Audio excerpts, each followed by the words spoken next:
Kita lakukan informasi pertama, saudara. Maskapai Garuda Indonesia melaksanakan penerbangan ekstra melalui Bandara Sultan Iskandar Muda Bintang Aceh Besar untuk penerbangan repatriasi atau pemulangan warga Aceh dari luar negeri serta dari perjalanan dinas.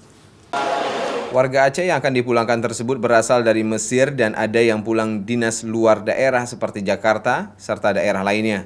Berdasarkan informasi extra flight dari Garuda Indonesia, penerbangan dengan tujuan repatriasi bagi tenaga medis atau relawan COVID-19 kedinasan sipil maupun militer dan kargo.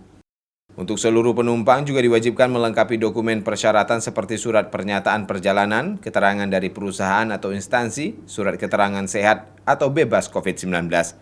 Nah, memang kita pantau seperti saat ini, kita mengikuti ketentuan yang sudah diberikan oleh pemerintah, dalam hal ini Kementerian Perhubungan, yang akan memulangkan beberapa istilahnya repatriasi dan juga perjalanan dinas ya.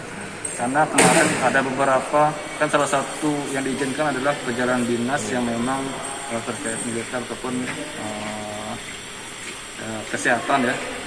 Sesuai dengan Peraturan Menteri Perhubungan Nomor 25 Tahun 2020 tentang pengendalian transportasi selama musim mudik Idul Fitri 1441 Hijriah dalam rangka pencegahan penyebaran COVID-19, untuk penerbangan tertentu diizinkan, yakni kargo dan penerbangan khusus seperti perjalanan dinas, kebutuhan kesehatan, dan keadaan mendesak. Syahril, Kompas TV, Aceh Besar.